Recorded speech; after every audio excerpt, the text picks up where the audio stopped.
Innal hamdalillah nahmaduhu wa nasta'inuhu wa nastaghfiruh wa na'udzu billahi min syururi anfusina wa min sayyiati a'malina. May yahdihillahu fala mudhillalah wa may yudlil fala hadiyalah. Asyhadu an la ilaha illallah wahdahu la syarikalah wa asyhadu anna Muhammadan abduhu wa rasuluh. Sallallahu ala nabiyyina Muhammadin wa ala alihi wa ashabihi wa man tabi'ahum bi ihsan ila yaumiddin. Amma ba'd. Al-ikhwan wal akhwat rahimani wa rahimakumullah. Alhamdulillah, pada malam hari ini tentunya kita bersyukur kepada Allah Subhanahu wa taala. Kembali kita melanjutkan kajian kitab Al-Ghayatu wa Taqrib atau yang dikenal dengan Matan Abi Syuja, fikih praktis dalam mazhab Syafi'i. Ini adalah pertemuan atau majelis ke-10 di kitab ini semenjak kita memulainya. Seharusnya ke-11. Cuman di pekan lalu kita tentunya maklumi bersama tidak bisa bermajelis dengan mengkaji kitab ini semenjak kita mulai. Baru satu kali pekan lalu kita ada halangan dari membahas dan mengkaji kitab ini. Ada pelajaran tentunya yang kita bisa ambil dari udur pekan lalu itu.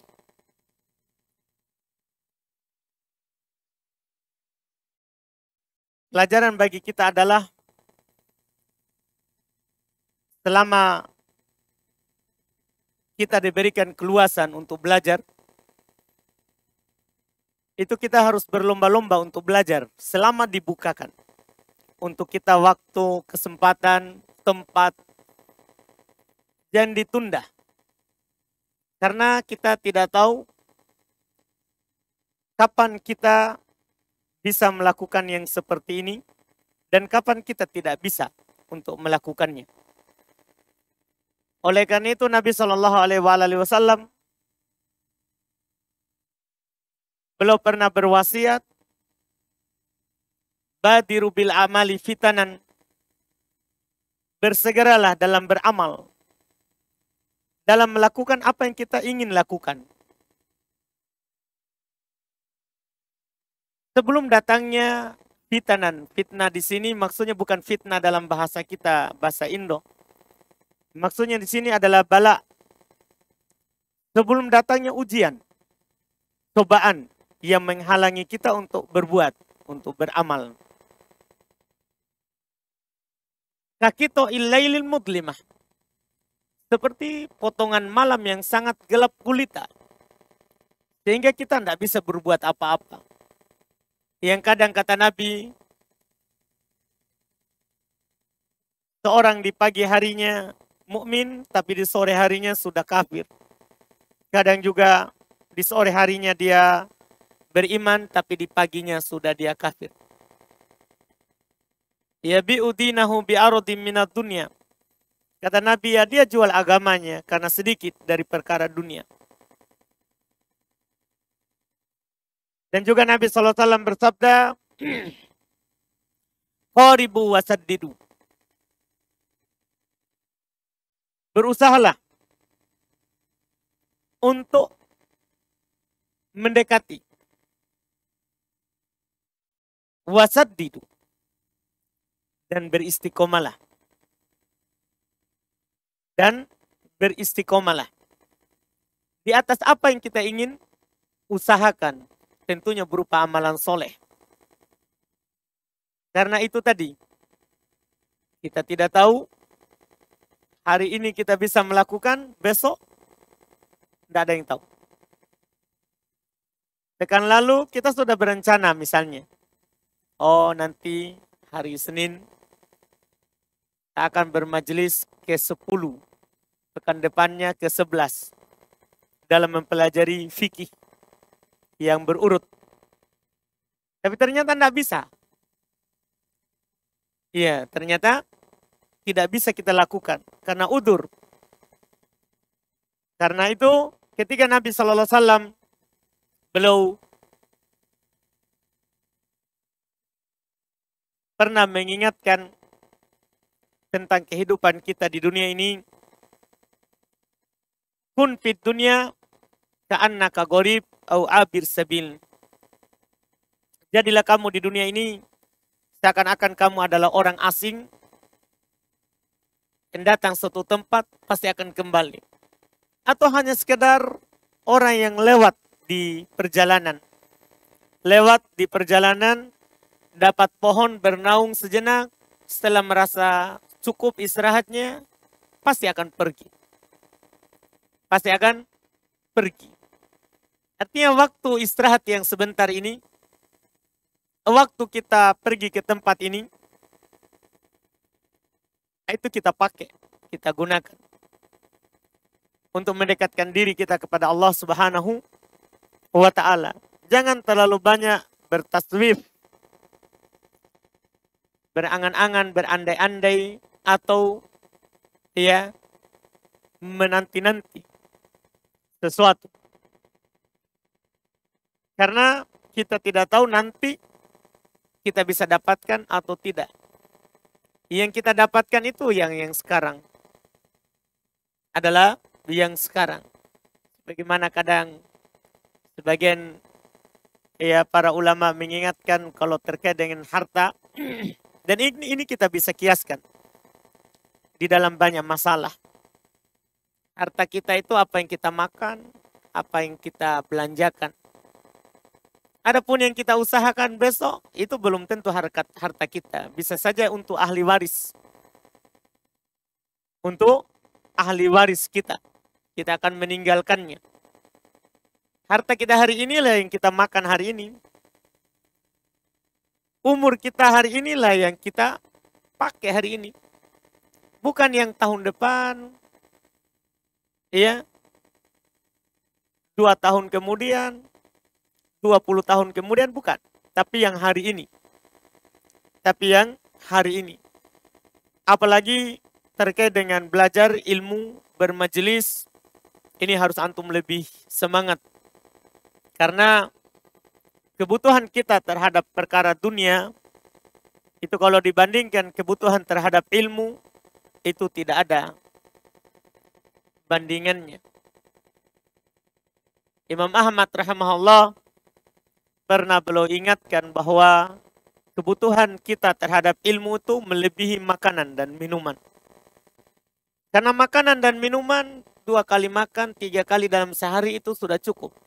Tapi kalau ilmu kata beliau kebutuhan kita adalah sepanjang napas kita. Sepanjang dari napas kita. Beliau pernah ditanya oleh salah seorang yang melihatnya selalu bawa pulpen, selalu bawa kertas untuk menulis. Beliau pernah ditanya, ila mata, sampai kapan kamu seperti itu? Sampai kapan kamu seperti itu? Maka beliau menjawab, minal mahbaro ilal makbaro. Ya dari kecil sampai ke kuburan. Dari ayunan pangkuan ibu sampai kita meninggalkan dunia itu. Iya, inilah yang beliau katakan untuk kita betapa pentingnya dan butuhnya kita kepada kajian ilmu. Sebelum datang berbagai macam ujian dan cobaan yang menghalangi kita dari bermajelis.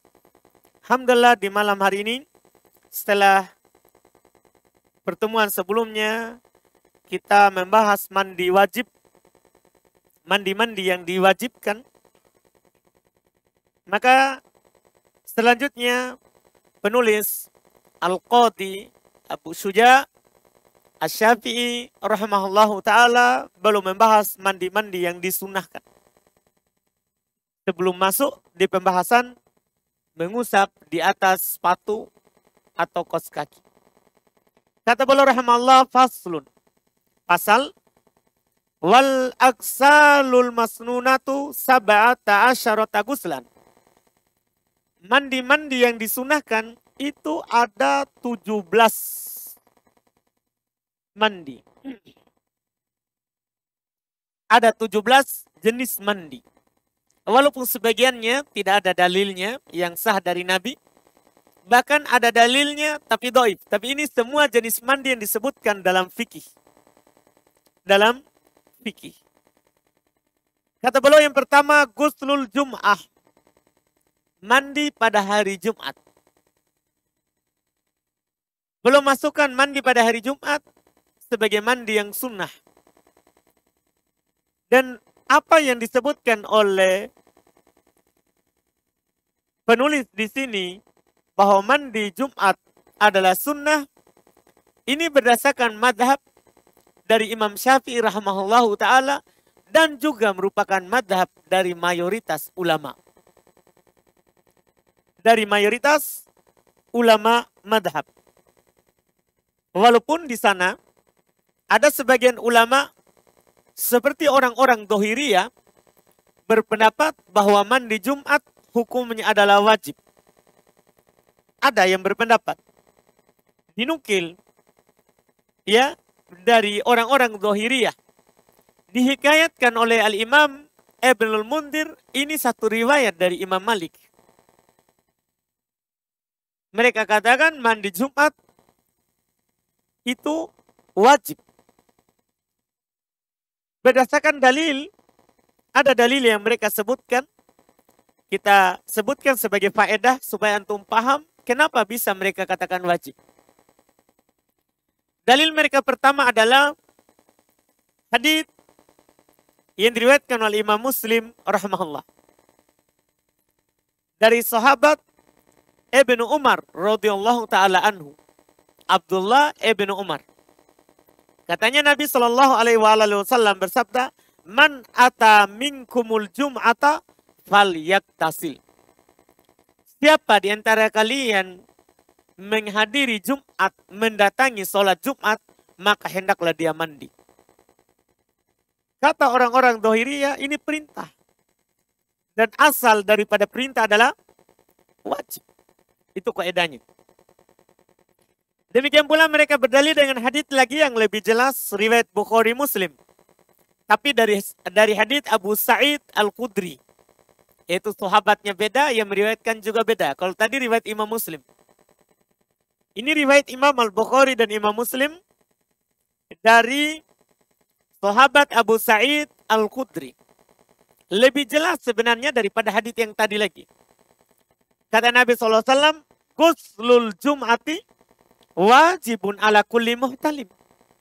Mandi Jumat itu wajib bagi setiap orang yang sudah balik. Sudah usia balik. Yaitu sudah tumbuh bulu di sekitar kemaluannya. Atau dia sudah mimpi basah. Ya. Mimpi berhubungan dan keluar maninya. Ini masuk usia balik. Bagi perempuan keluar darah haidnya. Mandi di hari Jumat wajib bagi setiap orang yang sudah balik. Ini langsung disebutkan wajib. Hanya saja mayoritas ulama rahimahumullah tahu hadis ini memang ada perintah. Cuman mereka tetap berpendapat sunnah. Kenapa bisa? Karena ada hadis lain yang memalingkan dari perintah menjadi sunnah. Menjadi sunnah. Apa itu haditsnya yang memalingkan hal ini?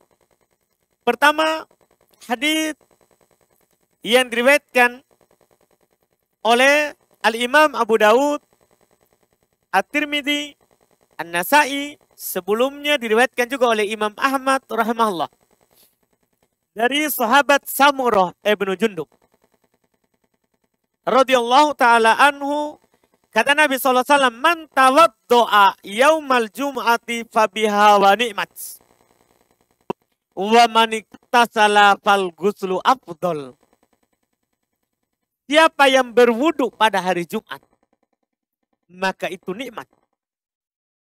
Itu cukup dan itu nikmat. Tapi siapa yang mandi, maka mandi lebih utama.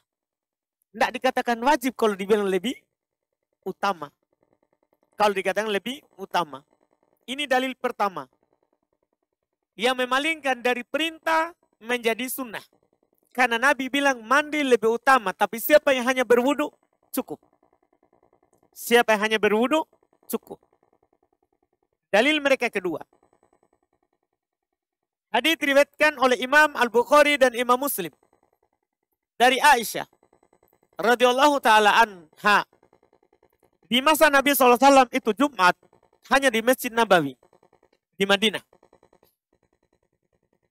Sehingga kalau hari Jumat itu dari lembah-lembah, dari kampung-kampung datang sholat Jumat. Datang sholat Jumat.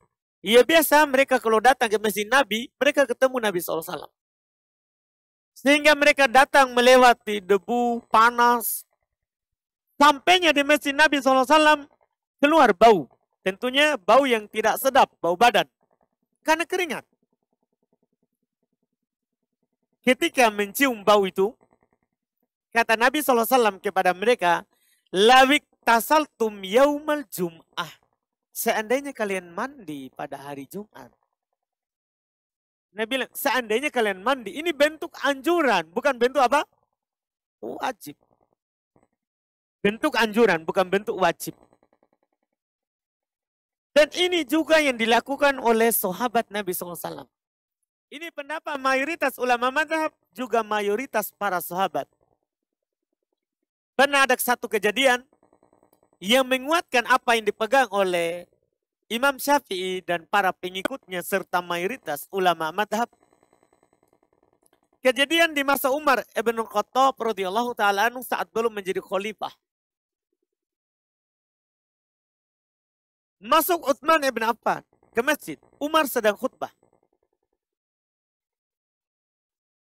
Dia masuk masjid, belum mandi. Pergi Jumat, belum mandi. Iya. Dan hal ini tidak disalahkan oleh Umar ibn Khattab radhiyallahu ta'ala anhu. Umar bahkan mengikrornya, membenarkannya. Dan waktu itu banyak dari para sahabat yang lain juga tidak mengingkarinya. Ini perbuatannya Utsman. Tidak ada sahabat yang menyelisihinya. Maka itu adalah apa? Hujjah. Karena perbuatan sahabat hujjah. Kalau tidak menyelisih dalil, juga tidak ada sahabat lain yang mengingkarinya dan menyelisihinya. Ini mendukung pendapat ini. Kemudian setelah itu, mereka katakan bagi yang punya bau badan yang sangat dianjurkan untuk mandi. Sangat dianjurkan untuk mandi. Ini insya Allah pendapat yang kuat. Apa yang dipegang oleh penulis di sini dalam madhab Syafi'iyah. Yang menyelisih dari madhab adalah hanya Imam Malik. Itu pun beliau juga dinukil dalam madhab yang lain, pendapat yang lain. Beliau menguatkan juga sunnah. Ini tentang mandi Jumat. Tentang mandi Jumat. Bagi antum yang mau keluar dari silang pendapat, ya mandi aja. Daripada antum berselisih dalam berpendapat, kan yang dikatakan kan bukan tidak disyariatkan. Tapi apa? Sunnah. Sepakat disyariatkan. Cuman wajib atau sunnah. Wajib atau sunnah. Untuk keluar dari silang pendapat, ya mandi saja. Kapan waktunya? Terbentang waktunya mulai dari terbit fajar. Itu mandi Jumat. Mulai dari terbit fajar. Dan dalam mazhab Syafi'iyah paling utama itu sebelum berangkat. Karena ilah dari mandi Jumat adalah untuk menghilangkan bau badan. Supaya harum ke masjid. Maka kalau mandi sebelum berangkat itu lebih bagus. Itu lebih bagus. Tapi siapa yang mandi dari setelah terbitnya fajar, cukup. Cukup. Misalnya kalau ada seorang malam harinya dia junub sama istrinya malam Jumat. Atau bagi yang belum menikah mimpi basah. rezeki di hari Jumat. Iya. Maka kalau dia tunggu mandinya sampai adzan supaya masuk fajar. Kan kalau adzan masuk waktu subuh. Di situ awal mulai dibolehkan untuk mandi Jumat dan dianggap kita telah mandi Jumat. Di situ. Adapun sebelum fajar enggak. Tidak dianggap. Karena memang dalam hadis mandi hari Jumat. Mandi hari Jumat. Ini waktunya terkait dengan ya kapan kita mandi. Kemudian berikutnya kata beliau rahimahullah, wal guslu min ghuslil mayyit. Demikian pula katanya di antara mandi yang sunnah adalah mandi setelah memandikan mayat. Mandi setelah memandikan mayat. Ini disebutkan mandi setelah memandikan mayat, asal dan dasar mereka adalah hadits yang diriwayatkan oleh Imam Abu Daud. Ya, hadits yang diriwayatkan oleh Imam Abu Daud. Juga Al-Imam At-Tirmidzi serta Ibnu Majah. Dari sahabat Abu Hurairah radhiyallahu taala anhu, bahwasanya Nabi sallallahu alaihi wasallam bersabda. Iya. Dalam sebuah hadis, man ghassala mayyitan falyagtasil wa man hamalahu falyatawaddo. Ini haditsnya. Kata Nabi SAW, man ghassala mayyitan falyagtasil. Siapa yang memandikan mayat, maka hendaklah dia mandi. Wa man hamalahu, siapa yang mengusungnya, memikul kerandanya, maka hendaklah dia berwudu. Hadits ini dipakai oleh para ulama dalam dua masalah. Masalah pertama, disunahkannya mandi bagi yang memandikan mayat. Masalah yang kedua, disunahkannya berwudu bagi orang yang mengusung jenazah. Iya.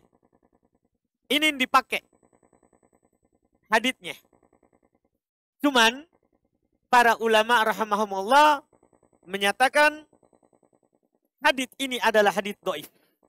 Bahkan Imam Syafi'i beliau sendiri berkata, "Lau sahhal hadits la qultu biwujubih." Kalau seandainya sahih hadis ini saya akan katakan wajib. Artinya ini isyarat dari Imam Syafi'i, ini hadits apa?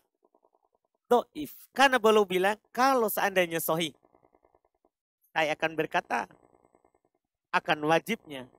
Ini isyarat dia adalah dhaif. Bahkan hadits ini memang bukan dari ucapan Nabi.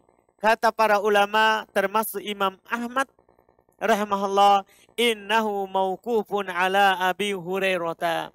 Ini adalah ucapan yang dinukil dari Abu Hurairah, bukan ucapan Nabi sallallahu alaihi wasallam. Jadi yang sahihnya bukan dari Nabi. Yang sahihnya bukan dari Nabi, tapi dari Abu Hurairah. Dengan ini kita katakan tidak disunahkan mandi bagi orang yang memandikan jenazah.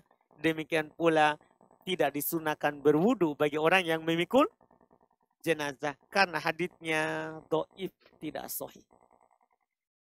Karena haditsnya dhaif, tidak sahih. Ya, tidak sahih. Ini dalil yang dipakai dan kita sudah katakan tentang hukum dalil yang dipakai. Iya. Berikutnya, wal kafir ida aslama. Termasuk mandi yang disunahkan adalah orang kafir ketika dia masuk Islam. Nah, ini benar adanya.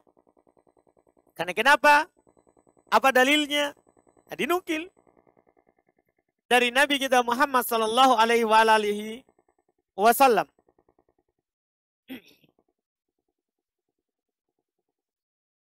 Saat Qais ibn Asim, demikian pula Sumama ibn Uthal masuk Islam, Nabi SAW menyuruhnya untuk mandi. Menyuruhnya untuk mandi. Kita tidak katakan wajib, padahal Nabi memerintahkannya untuk mandi. Karena tidak semua yang masuk Islam, Nabi perintahkan untuk mandi. Ada yang Nabi suruh mandi, ada yang Nabi tidak suruh. Ini menunjukkan dia adalah sunnah. Hadis tadi tentang mandinya Qais ibn Asim dan Sumama ibn Uthal itu diriwayatkan oleh Imam Abu Daud, At-Tirmidzi, An-Nasai, Imam Ahmad, ya.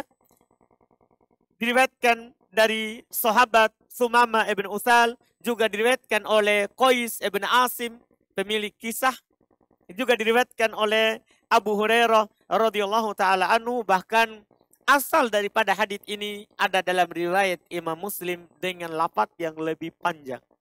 Dengan lafaz yang lebih panjang. Jadi ini betul sunnah mandi bagi orang yang masuk Islam. Kemudian yang berikutnya kata beliau, wal majnun idza afaqa. Demikian pula disunahkan untuk mandi orang yang gila apabila dia sudah sadar dari gilanya. Alasan mereka adalah bisa saja saat dia gila dia mimpi basah, cuman kan dia tidak sadar karena apa? Gila. Maka disunahkan untuk mandi, dan ini adalah pendapat mayoritas ulama rahimahumullahu ta'ala. Sunnah mandi bagi orang yang sadar dari gilanya. Demikian pula kata beliau, wal mugma alaihi idza afaqa.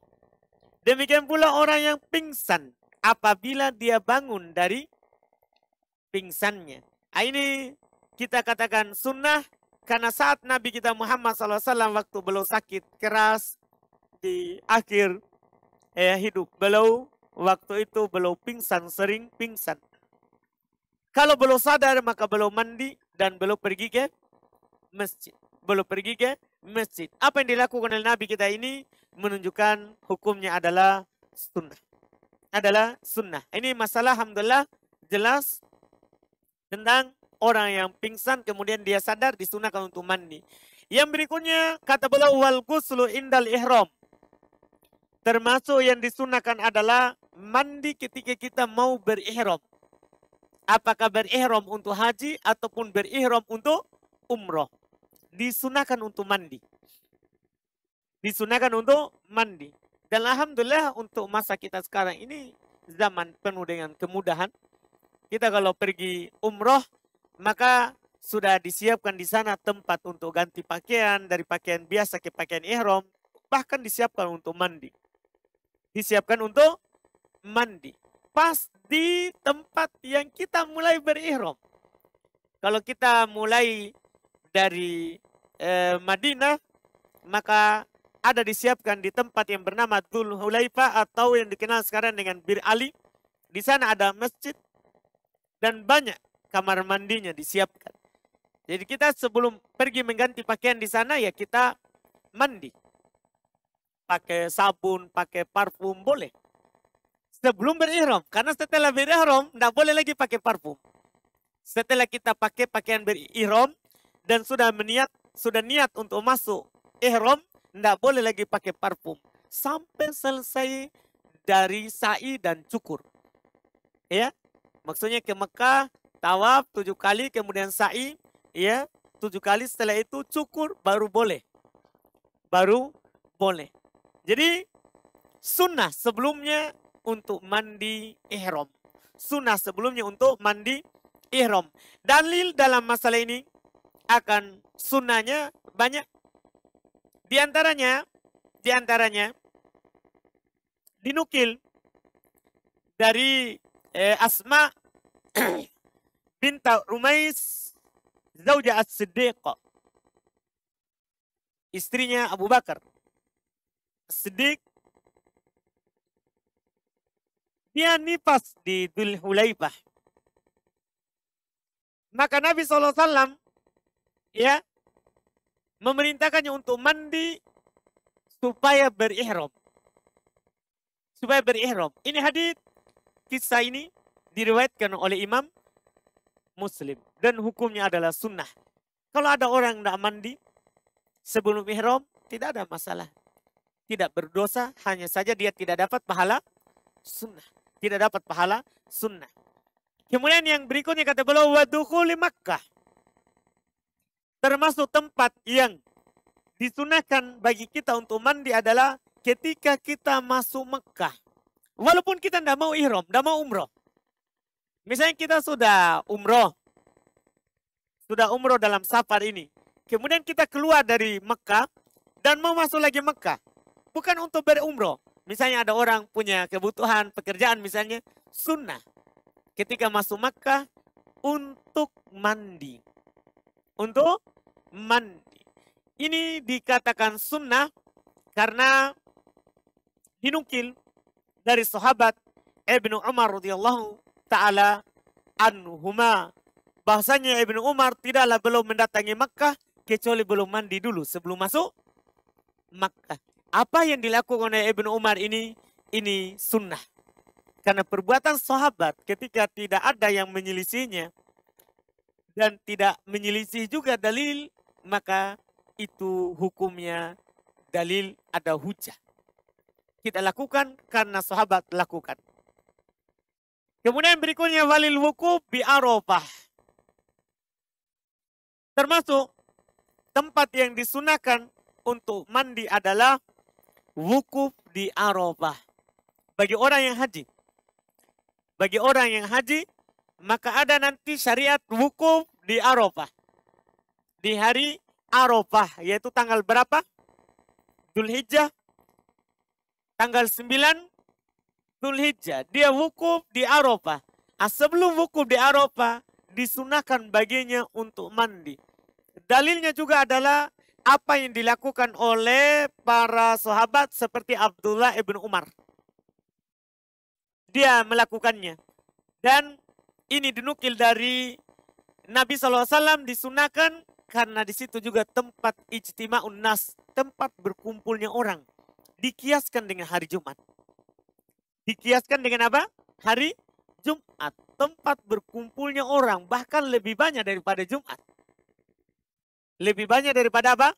Jumat. Karena yang wukuf di situ dari berbagai macam negara. Dari berbagai macam negara. Ini tempatnya. Kemudian berikutnya, wali romil jimar at-talat. Termasuk tempat yang disunahkan untuk mandi adalah ketika mau melempar jumroh yang 3. Yaitu jumratul ula, al-wusta, al-aqabah, al-kubra. Ketika seorang berhaji, ada syariat untuk melempar jumroh. Melempar jumroh. Saat sebelum melempar jumroh disunahkan untuk apa? Mandi. Alasannya dikiaskan juga dengan Jumat. Karena di situ hari berkumpulnya manusia.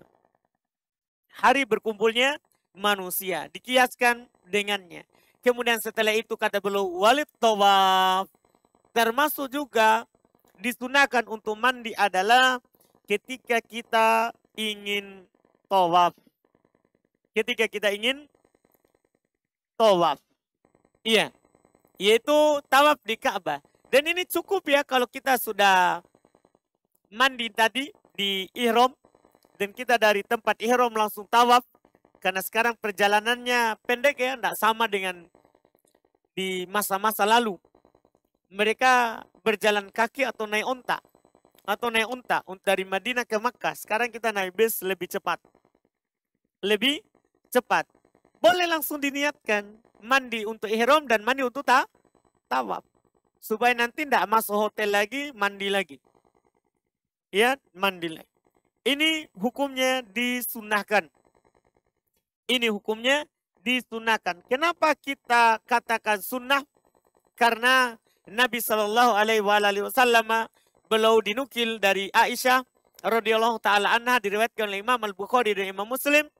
Beliau kata Aisyah, anan Nabi SAW awwalu syai'in bada'a bihi hina qadima Makkah annahu yatawadda' tsumma tawafa bil bait. Pernah dinukil dari Nabi SAW bahwasanya yang pertama sekali Nabi SAW melakukan sebelum tawaf masuk ke Mekah adalah belum berwudu. Adalah belum apa? Belum apa? Berwudu. Cuman disunahkan untuk mandi kan di sini tempat berkumpulnya manusia. Sama sebabnya semuanya. Tempat berkumpulnya manusia. Ini 17 tempat yang belum sebutkan. Ada yang belum tidak sebutkan di tempat ini. Itu mungkin luput dari beliau. Karena antum sudah maklumi bersama di pembahasan awal. Sebab beliau tulis buku ini ada dari beberapa sahabatnya yang minta. Dan beliau langsung jawab. Beliau tulis matan fikih ini. Luput dari beliau mungkin hal tersebut. Dan yang belum tidak sebutkan adalah mandi id. Apakah Idul Adha atau Idul Fitri. Idul Adha atau Idul Fitri. Ini yang belum tidak sebutkan dan dilakukan oleh ya Rasulullah SAW, dinukil dari beliau tapi haditsnya dhaif. Dinukil dari Nabi bahwa Nabi SAW mandi di hari Idul Fitri dan Idul Adha, tapi haditsnya dhaif. Cuma kita tidak berdalil dengan itu, kita berdalil dengan hadits apa yang dilakukan oleh Abdullah ibn Umar. Abdullah ibn Umar beliau kalau hari Idul Adha atau Idul Fitri maka beliau mandi. Maka beliau mandi. Dan juga dikiaskan dengan hari Jumat. Hari Jumat disunahkan mandi karena tempat berkumpulnya apa? Manusia. Demikian pula hari Id. Sama ilahnya. Sama sebabnya. Apakah Idul Adha atau Idul Al-Fitri. Idul Adha atau Idul Fitri. Demikian pula yang belum disebutkan dalam buku yang lain adalah mandi ketika al-istisqa. Ketika mau sholat minta hujan. Ketika mau sholat minta hujan. Sudah dimaklumi kan sholat minta hujan kan sholat berjamaah. Kita ajak orang untuk keluar ke lapangan dan sholat minta hujan. Disunahkan di situ mandi karena kata mereka dikiaskan untuk dengan hari Jumat. Tempat berkumpulnya manusia. Satu lagi yang belum disebutkan adalah yaitu mandi saat sholat gerhana. Ini yang terakhir. Mandi saat sholat gerhana. Apakah gerhana bulan ataupun gerhana matahari. Disunahkan di situ untuk mandi. Kenapa? Sama ilahnya, sama sebabnya. Karena sholat gerhana disyariatkan untuk berjamaah. Bahkan dianjurkan untuk memanggil dengan panggilan as-sholat jami'ah. Sholat berjamaah. Sholat berjamaah. Ya kan? Ketika gerhana. Orang berkumpul di situ. Maka disunahkan untuk apa? Mandi. Disunahkan untuk mandi. Ini beberapa perkara. Penulis sebutkan 17. Berarti kalau ditambah di 2 id. Berarti sudah 18. Idul Adha. 19 Idul Fitri. Kemudian 20 mandi ketika istisqa. Mandi ketika minta hujan. Kemudian yang berikutnya gerhana. Ini kelengkapan kami sebutkan sebagai faedah. Dan disebutkan dalam buku Syafi'iyah juga. Disebutkan dalam buku Syafi'iyah juga. Cuman beliau luput dalam menyebutkannya. Luput dalam menyebutkannya. Ini selesai masalah mandi di hari Id. Sisa berapa waktu?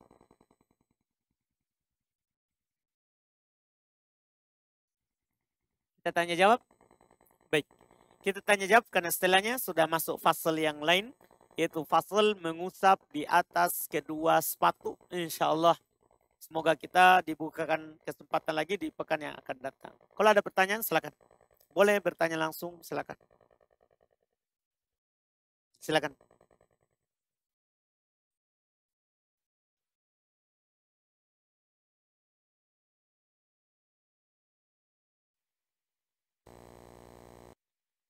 Baik. Ini ada pertanyaan.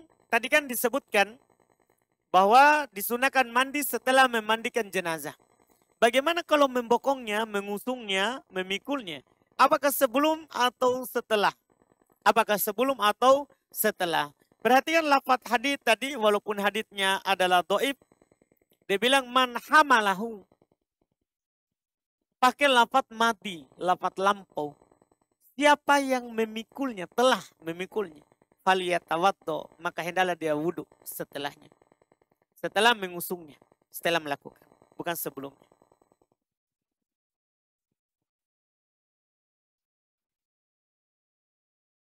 Baik, di sini ada beberapa. Bagi ikhwan yang mau bertanya, silakan angkat tangan saja, enggak apa-apa.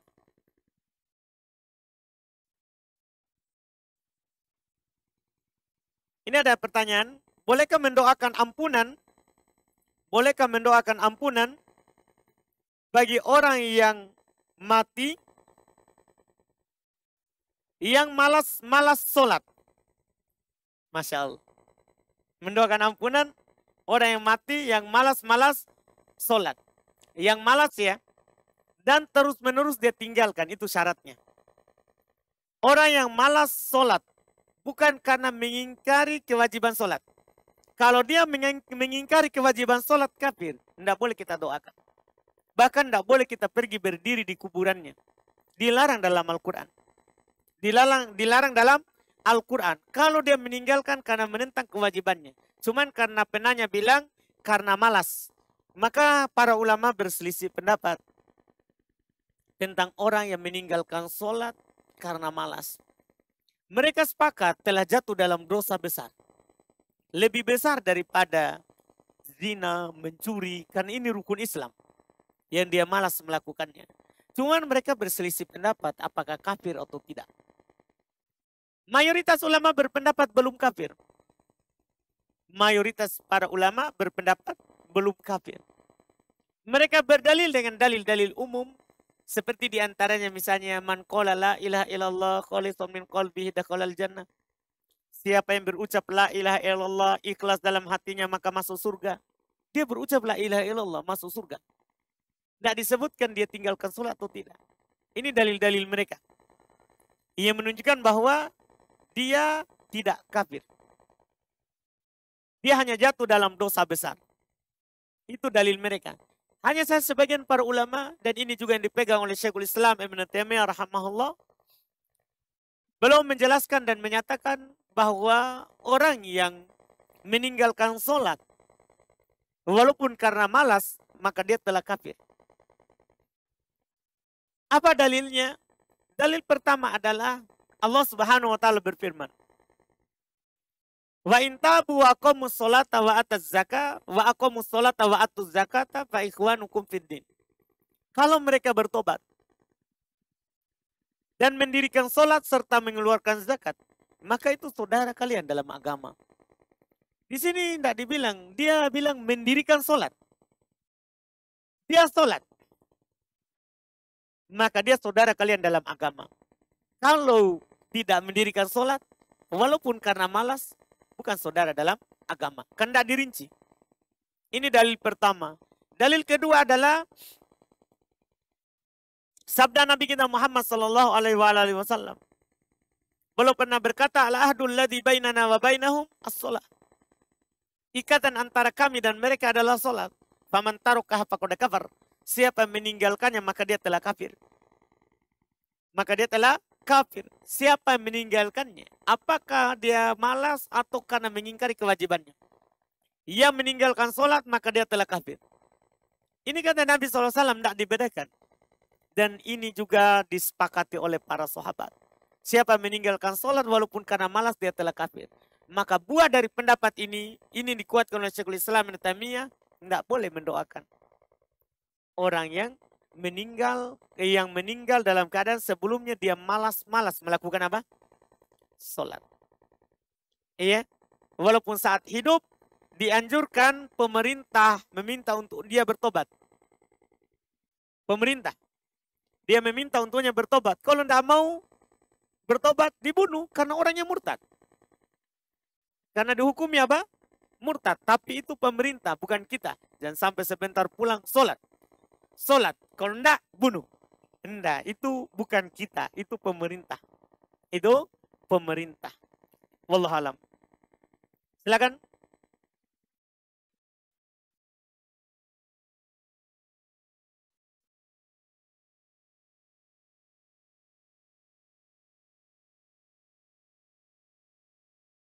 Bismillah. 2 pekan lalu kita membahas mengenai masalah bab mandi. Saya ada contoh kasus, Ustaz. Yang saya pahami ketika misalnya timba masuk ke sumur, ketika kita mau mengulangi itu kita dianjurkan berwudu. Itu yang saya pahami. Terus bagaimana jika si pemilik timba ini mempunyai 2 sumur? Ah, Dia ke sumur pertama, apakah dia harus berwudu saja kemudian ke sumur berikutnya atau harus mandi? Terima kasih. Masya Allah. Pertanyaan mantap. Kita berapa sumur tak? Oh 1 Ji. Alhamdulillah. Baik. Baik, Alhamdulillah. Tapi mau berilmu dulu ya. Baik. Iya. Jadi kan kita bahas memang. Alhamdulillah. Bahwa bagi orang yang mau mengulang. Bahkan kita tidak bilang wudhu, Pak. Bagi orang yang mau mengulang. Itu hendaklah dia mandi. Karena Nabi sebutkan dalam hadis lain kan itu ansyad. Itu lebih membuat semangat. Muncul semangat baru. Setelah timba pertama sudah berhasil, tentunya badan loyo dengan tersentuh air akan kembali segar lagi. Itu di sumur sayang sama, Pak. Disunahkan mandi. Apalagi beda sumur harus mandi. Masa bau di sumur pertama dibawa ke sumur kedua? Kasihan, apa kata dunia, Pak? Iya kan? Kasihan. Kita harus punya perasaan sedikit lah pada sumur kedua. Dan sampai di sumur pertama bau tak segar, sumur kedua baunya, sudah tidak enak lagi. Sisa-sisa mam ini didapat. Iya. Jadi lebih dianjurkan, Pak. Lebih dianjurkan. Bahkan karena kita sebutkan kasus, maka ada kasus di masa Nabi SAW dinukil oleh Anas bin Malik radhiyallahu ta'ala anhu. Pernah Nabi SAW satu malam dia datangi semua istrinya. Dan setiap sebelum ke satu belum mandi dulu. Maka itu menunjukkan apa? Sunnah. Sebelum kita pergi menimba lagi ke sumur lain. Seperti itu, Pak. Alhamdulillah. Semoga ilmu ini bermanfaat untuk kita. Alhamdulillah.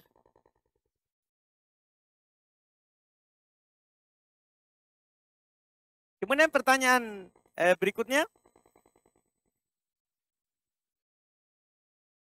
Baik, ini ada pertanyaan, apa hukum membagi-bagikan uang riba atau bunga tabungan kepada teman-teman dengan niat berlepas diri dari harta tersebut? Teman tak orang miskin atau orang kaya? Itu dulu yang ditanya, karena para ulama kita memfatwakan seperti yang dinukil dari fatwa Syekhul Islam Ibnu Taimiyah rahimahullah, uang riba itu hanya 2 jalurnya, 2 arahnya. Pertama ke kebutuhan umum tapi bukan tempat ibadah. Kebutuhan umum tapi bukan masjid. Iya, bisa WC, saluran air, jalan, jembatan. Kebutuhan umum. Itu tempat pertama. Tempat kedua kepada orang miskin. Kepada orang miskin. Dengan niat berlepas diri dari harta riba, bukan berniat sedekah. Itu syaratnya. Itu syaratnya. Karena kalau berniat sedekah, tidak diterima. Berdalilkan dengan hadits, innallaha thayyibun la yaqbalu illa thayyiba. Allah maha baik, tidak menerima kecuali yang baik saja. Maka kalau dari harta yang haram, niatnya bukan sedekah, tapi berlepas dari dosa. Dan niat berlepas dari dosa itu juga ibadah. Itu juga ibadah. Sama pahalanya.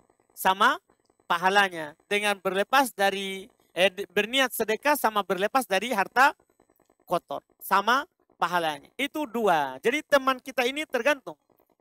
Dia orang kaya atau orang miskin. Kalau orang kaya tidak boleh. Bukan tempatnya di situ. Kalau orang miskin, boleh. Kalau orang miskin, boleh. Wallahualam. Kemudian pertanyaan kedua. Mana yang lebih utama, membaca Al-Quran 2 halaman setiap hari, atau membaca 2 ayat saja, tapi membaca dengan artinya dan tadabbur? Ya tentunya membaca dengan tadabbur itu lebih utama daripada membaca biasa. Dan itu yang dilakukan oleh para sahabat radhiyallahu ta'ala anhum. Mereka tidak melewati 10 ayat, kecuali setelah memahami maknanya, bahkan menginfakkan hasilnya, maksudnya beramal dengan keharusannya. Beramal dengan keharusannya. Itu mereka para sahabat. Itu lebih utama daripada sekedar membaca. Daripada sekedar membaca, wallahualam.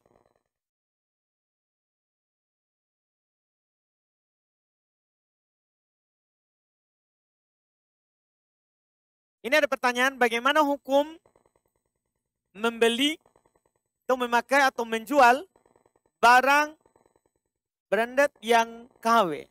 Kalau dijelaskan, misalnya kita jual barangnya bukan asli. Tapi kita jual, kita bilang ini bukan asli.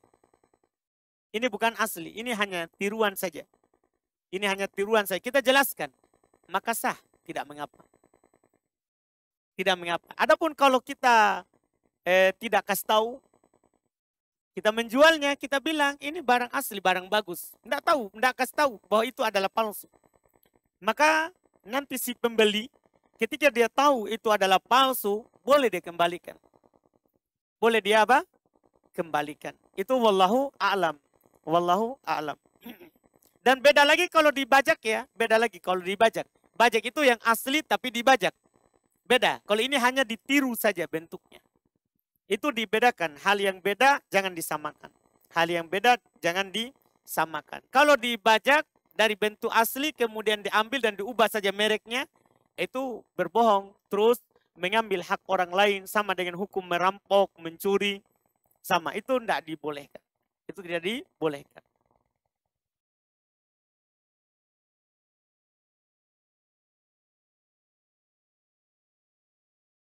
Bagaimana kalau pemilik merek? Ya, itu masalah si penjual. Si penjual yang masalah sama yang punya merek, bukan si pembeli. Dosanya bagi yang menjual, karena dia membajak punyanya orang. Itu kan? Kalau dia meniru ya, bukan membajaknya. Ya, masalahnya dia yang berdosa, salah kalau dia tidak meminta izin itu. Adapun kita membeli, tidak ada hubungannya. Kalau kita kasih tahu, ini bukan asli. Ini bukan asli, wallahualam.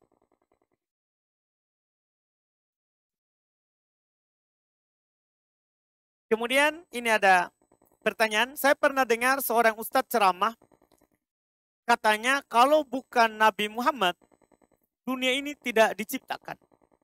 Dan benarkah nama Nabi Muhammad sudah tertulis di pintu surga sebelum dunia ini diciptakan? Wah,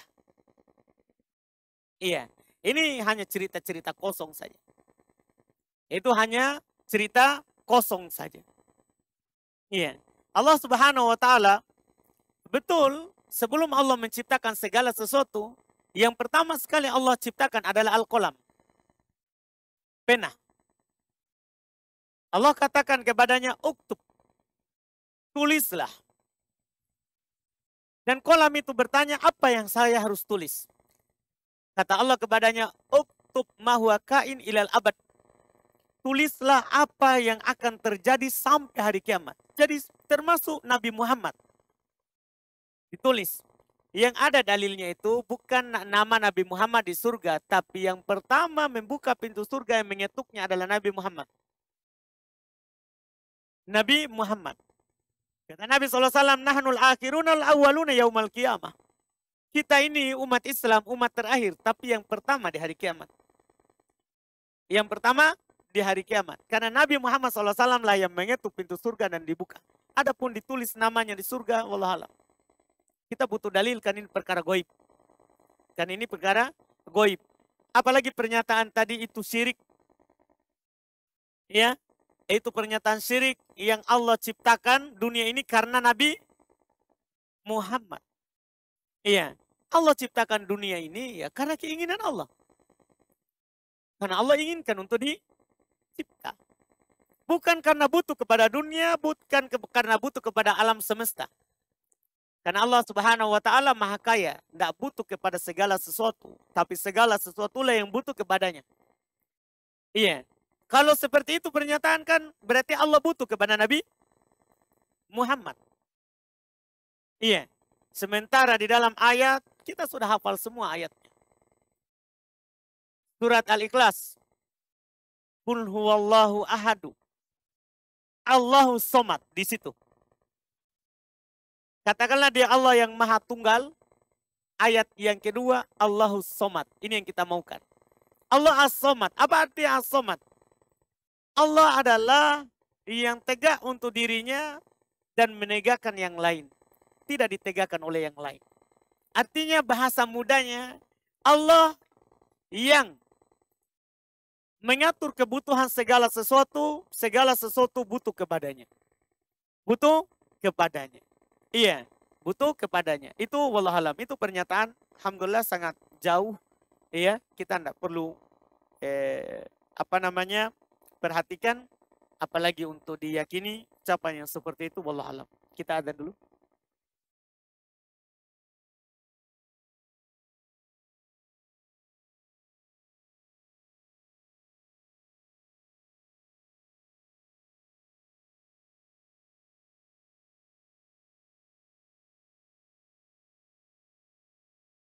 Baik, kita lanjutkan baca pertanyaan.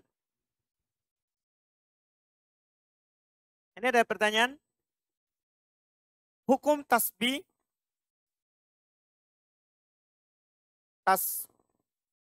takbir, tahmid dengan tangan.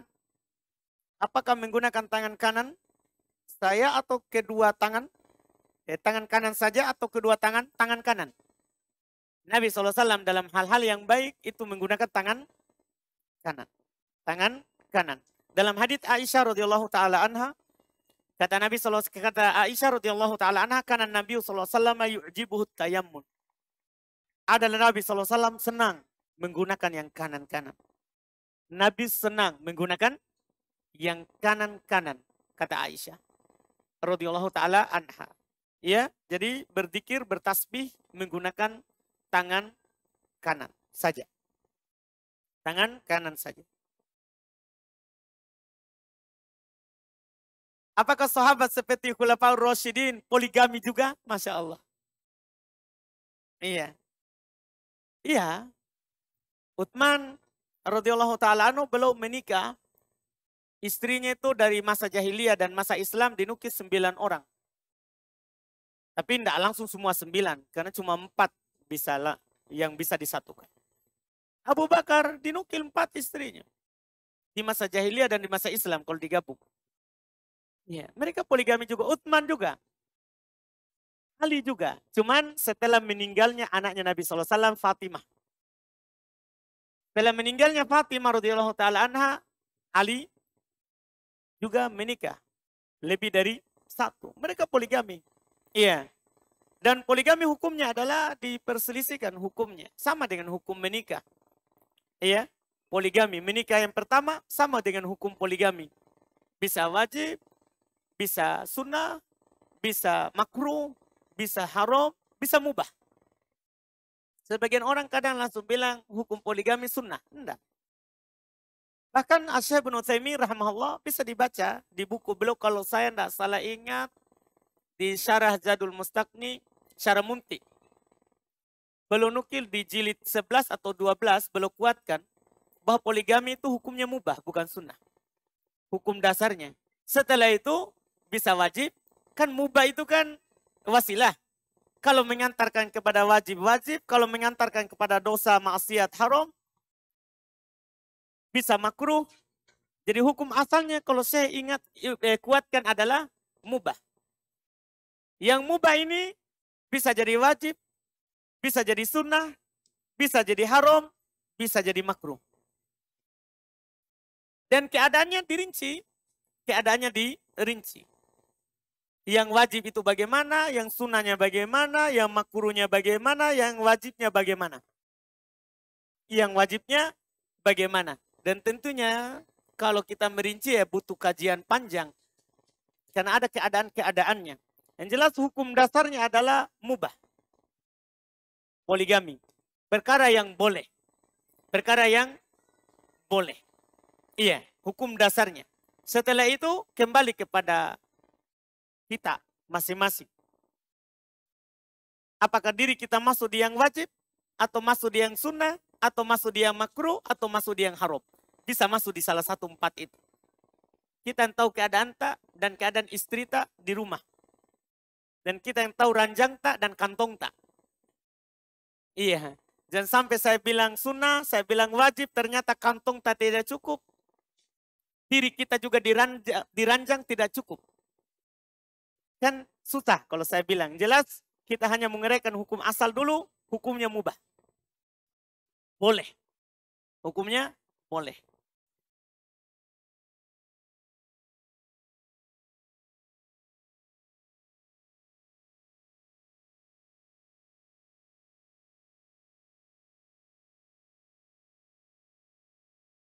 Kemudian pertanyaan berikutnya, apakah ada syarat tertentu untuk kambing akikah? Misalnya harus bertanduk, harus jantan, dan tidak boleh ada cacat. Kalau harus bertanduk, harus jantan, tidak ya. Yang terakhir ini, tidak boleh ada cacat. Iya. Karena kambing akikah hukumnya sama dengan kambing kurban. Kambing akikah hukumnya sama dengan kambing kurban. Kambing kurban tidak boleh yang pincang, jelas kepincangannya. Tidak boleh yang buta, jelas kebutangannya. Tidak boleh yang kurus, yang tidak ada sumsumnya. Tidak boleh yang sakit, jelas kesakitannya. Tidak boleh. Ini adapun jantan atau betina, tidak ada syarat dan kewajibannya. Mana yang mudah saja. Nabi SAW hanya katakan, lil gulam syatan, walil jariyah syah. Untuk anak laki-laki 2 kambing, untuk anak perempuan 1 kambing. Untuk anak laki-laki 2 kambing, untuk anak perempuan 1 kambing. Wallahualam.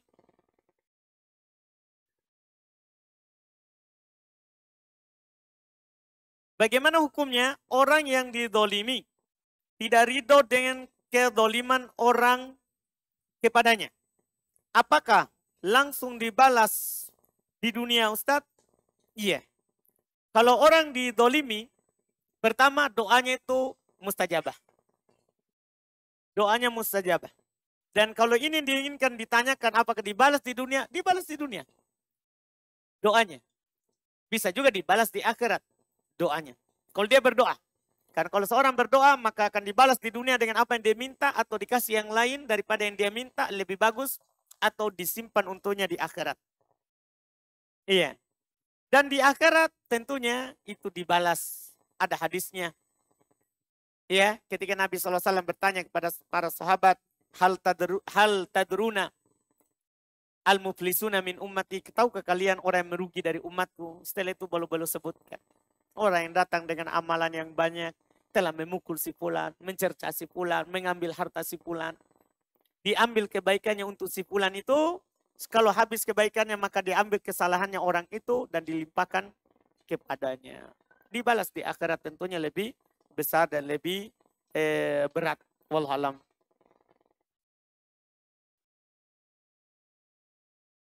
Ini ada pertanyaan, tapi mungkin cukup jawaban yang pertama tadi. Harta syubhat baiknya dibelanjakan di dalam apa?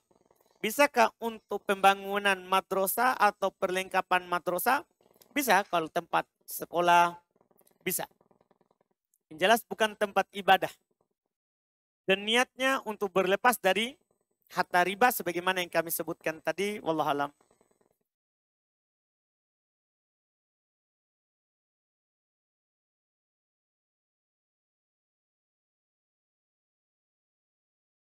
Ini ada pertanyaan, Ustaz, bagaimana menyikapi tradisi sungkeman saat hari raya?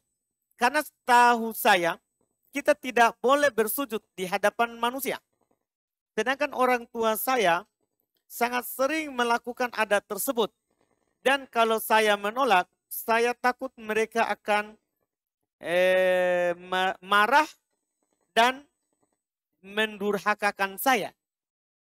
Iya. Yang pertama betul yang kita tahu itu, kita tidak boleh sujud kepada manusia. Dalam syariat, kita tidak boleh, syariat Islam. Sebagian orang berdalil dengan apa yang dilakukan oleh Nabi Yusuf dan saudara-saudaranya. Itu mereka sujud kepada siapa? Orang tuanya, kan begitu. Mereka berdalil yang itu. Kita katakan itu syariat orang sebelum kita. Adapun syariat kita, tidak boleh. Ya, Allah katakan, ya ayyuhalladzina amanu irka'u wasjudu.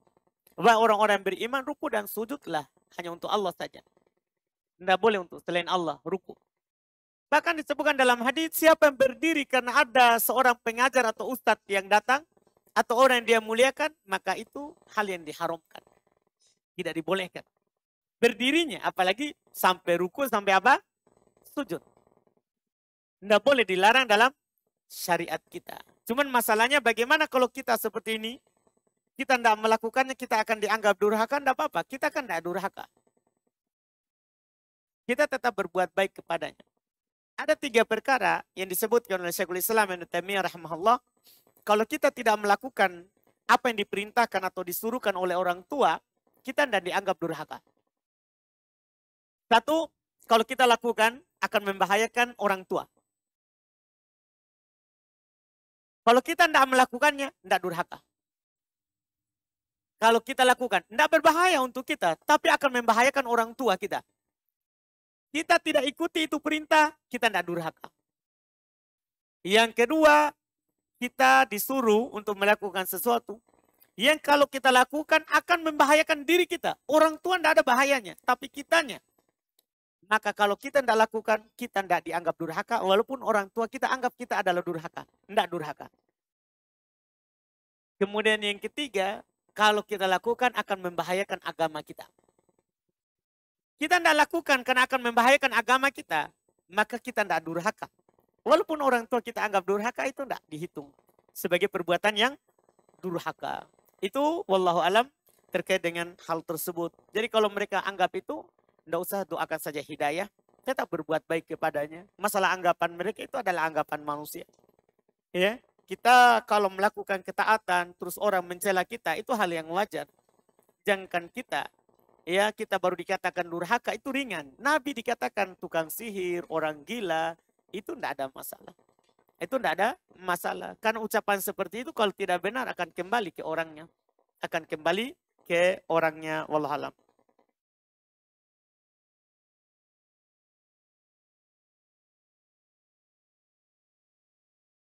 Ini ada pertanyaan lagi. Setiap ingin chat sama seseorang seperti menanyakan kabar, apakah mesti didahului salam atau tasmiyah? Tasmiyah. Karena mengirim pesan itu surat, masuk dalam jenis surat. Dan Nabi kalau menulis surat tidak assalamualaikum, tapi pakai bismillah. Pakai bismillah. Salam itu disunahkan kalau berjumpa. Salam itu disunahkan kalau berjumpa. Adapun berpesan itu menulis dengan memulai apa? Bismillah, bukan salam. Bukan salam.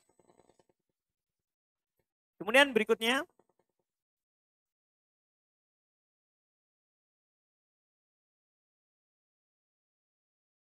Apa Ustadz, bagaimana hukumnya jika perempuan bertanya tentang pelajaran ke Ustadz, memakai suara dan didengar oleh para laki-laki yang lain? Tidak mengapa, yang penting dia suaranya suara biasa. Tidak boleh pakai suara manja, seperti lagi sama suaminya. Tidak boleh. Ya, dia pakai suara yang biasa. Yang dilarang adalah bukan bertanya atau bukan bersuara, tapi melembutkan suara. Allah larang itu. Fala yakhda'na bil qawli fayatma alladhi fi qalbihi marad. Jangan dia menghaluskan suaranya sehingga akan tomak, akan muncul rasa hasrat ingin ia mendapatkannya oleh orang-orang yang di dalam hatinya ada apa? Penyakit. Orang yang ada dalam hatinya apa? Penyakit. Iya. Jadi bukan terkait dengan bertanya, boleh bertanya walaupun orang lain akan mendengar kalau dibutuhkan. Kalau dibutuhkan, yang penting suaranya yang biasa. Dan dia lembutkan, haluskan, nanti terfitnah orang yang ada penyakit dalam hatinya. Orang yang ada penyakit dalam hatinya, wallahualam.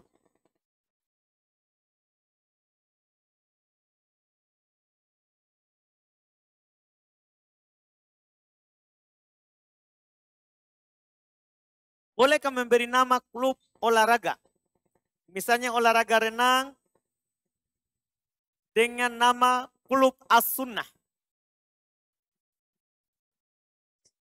Sedangkan pada kenyataannya tidak sesuai sunnah. Jangan pakai saja nama lain. Iya, pakai saja nama lain. Jangan sampai nama itu kan beban. Ada ketentuannya.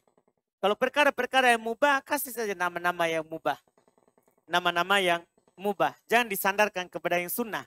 Karena keharusannya beda. Kalau disandarkan kepada syariat. Sama kita sandarkan namakan dengan dunia kita. Dengan dunia kita. Iya. Makanya dalam sebagian hadis saya pernah dapat juga di pembahasan kitab Tauhid. Kalau kita memberikan hukum kepada seorang ketentuan, berikan dulu. Kalau kita tidak tahu ayat atau hadisnya dengan pasti, berikan berdasarkan ijtihad. Maksudnya kalau menurut saya yang saya pahami seperti ini. Karena kalau salah, kita yang salah.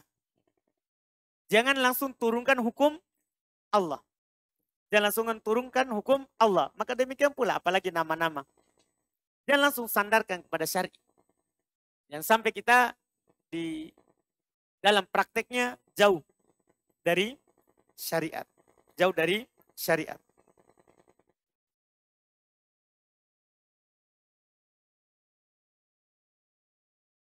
Kemudian pertanyaan berikutnya. Saya sudah izin pada ibu untuk bercadar. Jika ke majelis ilmu. Kalau di rumah dilepas lagi cadarnya. Tapi ibu tidak mengizinkan. Apakah jika saya meneruskan keinginan saya ini berdosa atau tidak Ustadz? Tidak. Tidak berdosa. Tidak berdosa. Karena la ta'ata li makhluqin fi ma'siyatil khaliq. Karena pada dasarnya seperti itu. Tidak boleh kita taat makhluk dalam rangka maksiat kepada al-khaliq. Kita kalau keluar pakai cadar tidak berdosa. Kembali ke rumah kita buka lagi. Tidak masalah karena kita bertakwa kepada Allah semampu kita. Kita bertakwa kepada Allah semampu kita.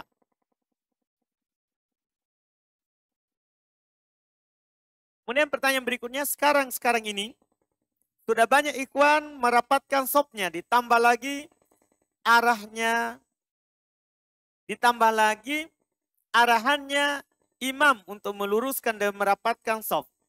Tapi pemerintah masih menganjurkan prokes, sehingga sop tidak beraturan. Ada yang rapat dan ada juga yang longgarkan. Bagaimana solusinya? Biarkan saja. Mereka di atas pendapatnya itu tidak apa-apa. Cuman kan tinggal diperhatikan. Prokes yang diingin pemerintah sekarang kan, kalau kita kan dengar ada sekarang cuma dianjurkan yang penting masker. Iya. Kan macam-macam kalau diaturan. Tergantung juga daerah. Kebijakannya masing-masing. Tapi kalau ada teman kita yang masih jaga jarak, tidak apa-apa. Tidak mengapa. Selama masih ada udurnya, memang dia pegang dengan dasar yang kuat, dia memang tahu aturannya, dia memang baca, dia ikuti, tidak ada masalah. Tidak ada masalah. Iya, masalah tidak beraturan sopnya untuk sekarang ini kan dimaafkan. Untuk sekarang ini dimaafkan karena keadaannya. Karena keadaan. Iya.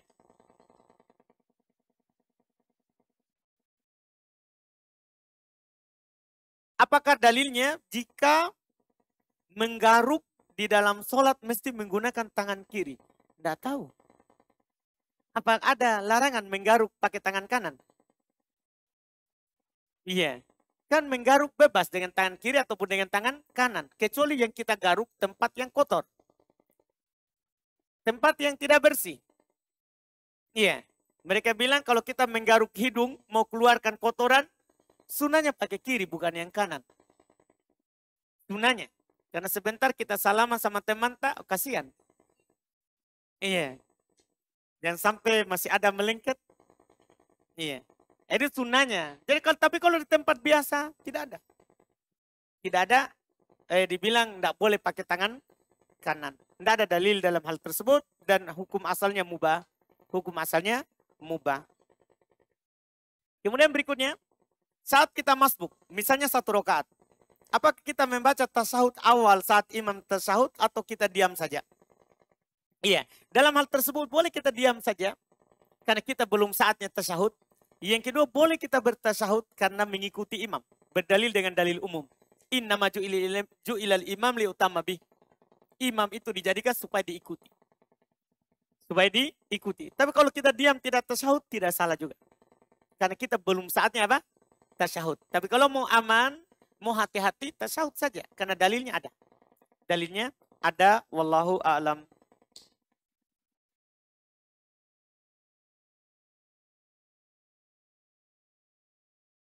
Buku, ini ada pertanyaan berikutnya, buku rekomendasi apa untuk fikih nikah yang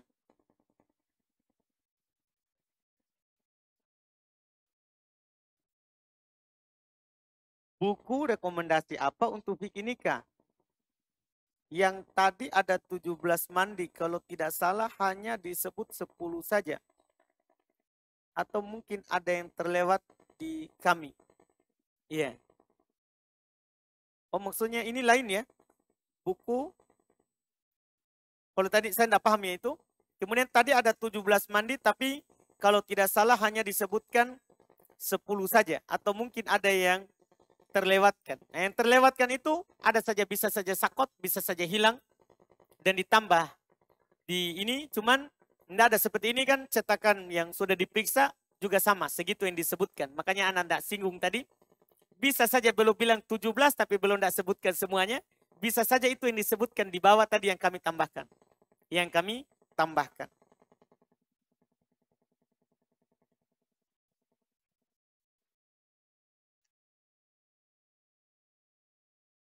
Ini ada pertanyaan, bolehkah menulis Latin dari Al-Quran atau dikir atau doa? Kalau dikir dan doa selain dari Quran, boleh.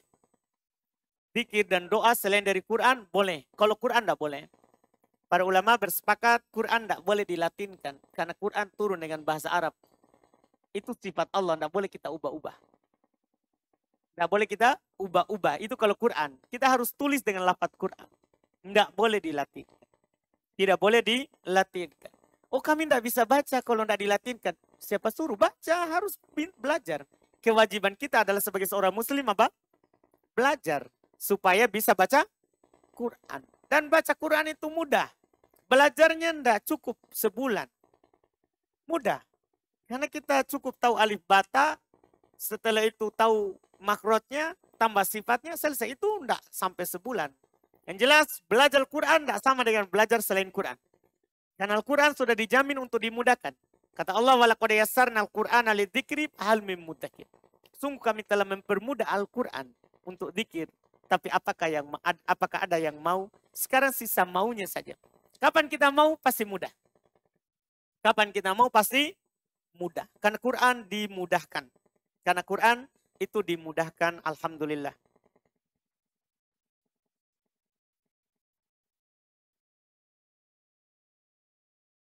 Membaca zikir pagi petang, apakah boleh membaca 3 kul 1 kali saja atau harus membaca 3 kali? Tidak harus 3 kali, sunnah 3 kali. Boleh sekali. Sunnah 3 kali, boleh sekali. Wallahualam.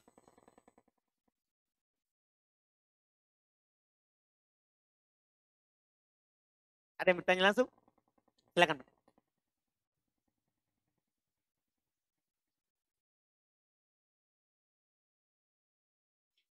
Bismillah, pertanyaan dari YouTube Ustadz. Yang pertama, apakah rambut yang jatuh atau rontok dari wanita termasuk aurat? Kalaupun termasuk aurat, bagaimana bila ada yang luput dan terlanjur terlihat oleh orang yang bukan mahram? Baik. Rambut yang sudah rontok atau jatuh dari perempuan, apakah aurat atau tidak? Tidak. Karena sudah terpisah dari dirinya. Tidak ada lagi ikatan dengan dia. Tidak ada lagi ikatan dengan dia. Yang aurat itu kalau masih di badannya. Karena perempuan, kata Nabi SAW, al-mar'a atau aurah, perempuan itu adalah aurat. Ini saat ada di dia aurat semuanya. Adapun kalau sudah jatuh, maka sudah hilang ikatannya dengan yang punya. Wallahualam. Ya, pertanyaan kedua Ustadz. Apakah betul ketika membaca tasyahud awal pada sholat yang 2 rakaat, kita tidak disunnahkan membaca salawat? Baik, itu diperselisihkan oleh para ulama rahimahumullah. Terkait dengan masalah apakah di tasyahud awal baca salawat atau tidak. Sebagian ulama dalam hal ini penukilan dari Syafi'iyah, mereka katakan sunnah baca salawat. Sunnah baca salawat di tasyahud awal juga. Mereka berdalil dengan hadis bahwa Nabi SAW pernah mengajarkan tasyahud. Setelah itu Nabi katakan, fal yatakhayyar masya'a minat doa. Maka hendaklah dia pilih apa yang dia maukan dari doa. Kata mereka, sebaik-baik doa adalah salawat. Sebaik-baik doa adalah apa? Salawat. Itu dalilnya. Jadi mereka arahkan ke situ. Iya, sementara mayoritas ulama yang lain enggak. Karena ketika Nabi mengajarkan tasyahud tidak ada salawat. Setelah itu para sahabat bertanya, ya Rasulullah, kami telah tahu bagaimana cara bertahiyat. Terus bagaimana cara bersalawat? Setelah itu Nabi ajarkan pisah.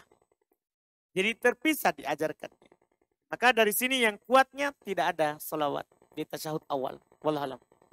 Selanjutnya Ustaz, bagaimana hukumnya orang yang sering melakukan perbuatan maksiat atau dosa yang diharamkan, kemudian bertaubat, lalu mungkin gagal, maksiat lagi, tobat lagi, seperti itu Ustaz? Masya Allah. Selama dia bertobat, diampuni. Ada hadis riwayat Imam Ahmad dan selainnya, bahwa Nabi SAW katakan, adnaba abdi damban. Iya. Kemudian dia tobat, kembali kepada Allah Subhanahu wa taala, maka Allah katakan alima anna lahu rabb wa qad ghafartulah. Dia tahu kalau dia punya Rob yang mengampuni dosanya, maka dia kembali kepada Robnya dan saya mengampuni. Kemudian adnaba dzamban, dia lagi lakukan dosa, jatuh lagi. Tobat lagi, Allah katakan hal yang semisal. Dosa lagi, Allah katakan hal yang semisal. Ini menunjukkan bahwa setiap kita berdosa, maka kita akan dibukakan untuk kita pintu tobat. Bahkan ada hadis yang paling Masya Allah, yang pernah saya dapat terkait dengan dosa ini. Dan Nabi SAW katakan, inna sahibas shimal, layar faul kolam, situ saat. Tunggu pemilik catatan yang kiri, itu mengangkat pena untuk mencatat dosa. Itu selama 6 jam belum dia jatuhkan di catatannya. Kalau seorang yang berdosa ini selama waktu ini, dia beristighfar, menyesali apa yang telah dia lakukan tadi, maka dia akan membuang pulpennya. Artinya diampuni dosanya. Diampuni dosanya. Iya. Bukankah ini bermudahan? Enggak. Bisa saja dia lupa. Karena mukmin itu, karena Nabi SAW, innal mu'min nasa'an. Mukmin itu pelupa. Pelupa. Di banyak orang seperti itu. Pelupa. Iya. Ini semuanya yang menunjukkan. Dan ada ayat juga, iya, yang menganjurkan bahwa seluruh dosa, apakah dilakukan sekali atau 2 kali atau seterusnya, itu diampuni oleh Allah selama kita bertobat. Kata Allah Subhanahu wa taala dalam Al-Quran, bukan berarti kita bermudahan dalam dosa ya. Tapi ini hakikatnya. Kalau kita lupa, tergoda lagi, dosa lagi, kita bertobat, diampuni. Tidak ada menghalanginya dari ampunan Allah. Kata Allah, kulli ibadiyalladzina asrafu ala anfusihim la taqnatu min rahmatillah. Innallaha yaghfiru dzunuba jami'a. Kata Allah, katakan wahai Muhammad kepada hamba-hambaku yang telah berbuat melampaui batas. Jangan pernah putus asa dari rahmat Allah. Allah mengampuni seluruh dosa. Allah mengampuni seluruh dosa. Di siang dan malam Allah buka tangannya untuk menerima tobatnya orang-orang yang bertobat. Sebagaimana dalam hadits Nabi SAW.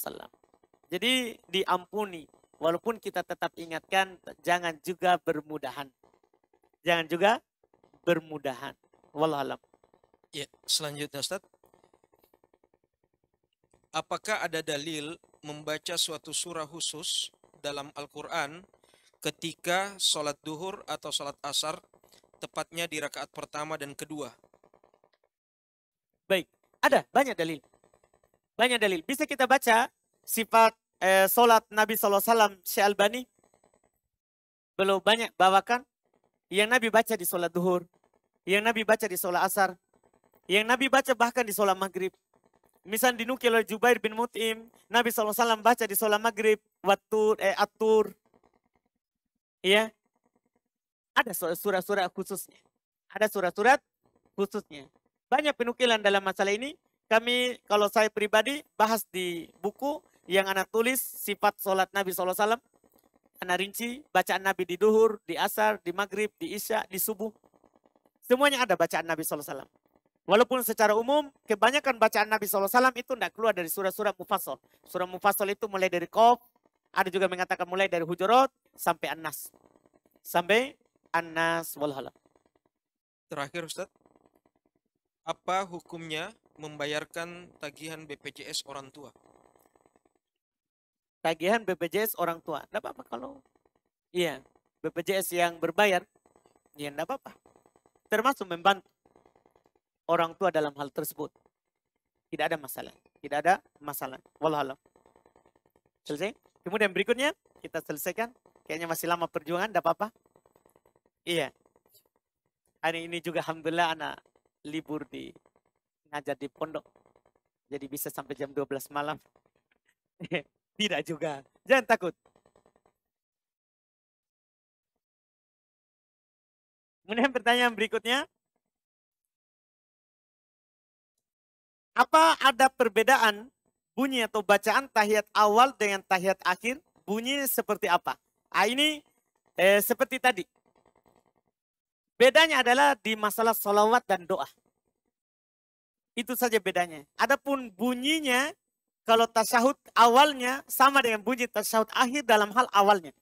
Yaitu bacaan at-tahiyatulillah, wassalawatu thayyibatu. Ya, sampai seterusnya yang biasa kita hafal. Yang biasa kita hafal. Itu yang kita hafal itu yang salah satunya saja. Dan banyak baca yang lain. Kan ada tasyahudnya Ibnu Umar, ada tasyahudnya Ibnu Mas'ud, ada tasyahudnya Umar Ibnu Khattab. Iya. Dalam masalah ini banyak versinya. Ya, yang terkenal di kita itu yang Abdul Ibnu Mas'ud. Riwayat Imam Al-Bukhari dan Imam Muslim. Dan itu memang paling sahih yang kita hafal dari SD, SMP. Itu sahih dari Nabi SAW.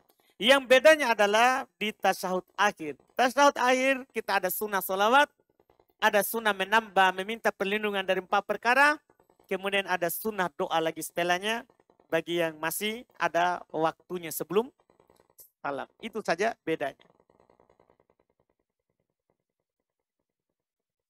Kemudian pertanyaan berikutnya, duduk tasyahud akhir untuk sholat subuh dan sunnah. Apakah kaki sama dengan model duduk tahiyat akhir? Kalau yang dimaksud model tahiyat akhir maksudnya duduk tawaruk, maka itu tidak, tentunya ada perselisihan.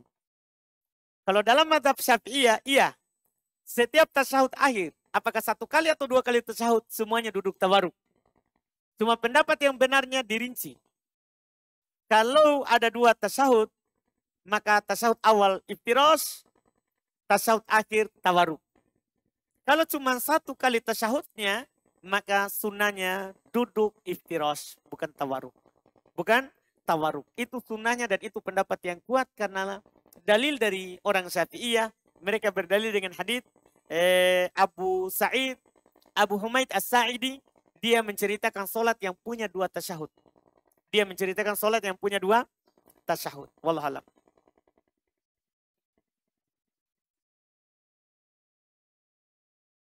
Kemudian berikutnya.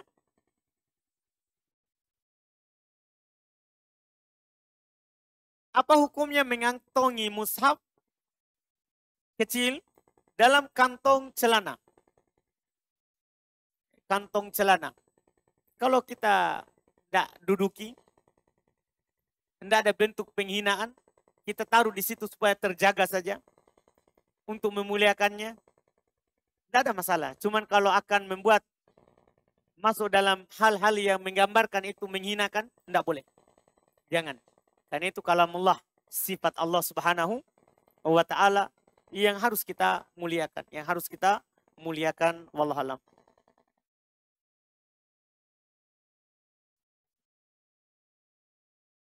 Bagaimana hukumnya seorang laki-laki melakukan perawatan wajah dengan cara dilaser dengan menghilangkan plek-plek di wajah? Tidak apa-apa, boleh. Mubah. Iya. Ibnu Umar radhiyallahu ta'ala anhu belum berhias untuk istrinya sebagaimana istrinya berhias untuk diri. Tidak ada masalah. Selama tidak menyerupai perempuan. Selama tidak menyerupai apa? Perempuan. Karena dilaknat laki-laki yang menyerupai perempuan dan perempuan menyerupai laki-laki. Selama hal yang wajar, boleh. Boleh. Allah cinta yang indah. Cinta yang indah. Kemudian pertanyaan berikutnya, ibu saya dulunya Nasrani. Sehingga kalau Natal beliau sering mengucapkan selamat Natal kepada saudara-saudaranya. Saya telah mengingatkan bahwa itu adalah perbuatan syirik. Tapi masih tetap beliau lakukan. Mengingat sebentar lagi Natal, saya berniat untuk mengingatkannya lagi. Minta saran, apa baiknya saya lakukan kepada beliau. Kita nasihatkan yang terbaik adalah pakai hadis Nabi SAW. Dalam hadis Nabi SAW riwayat Imam Muslim, kata Nabi SAW, la tabada'ul yahuda walan nasoro bisalam.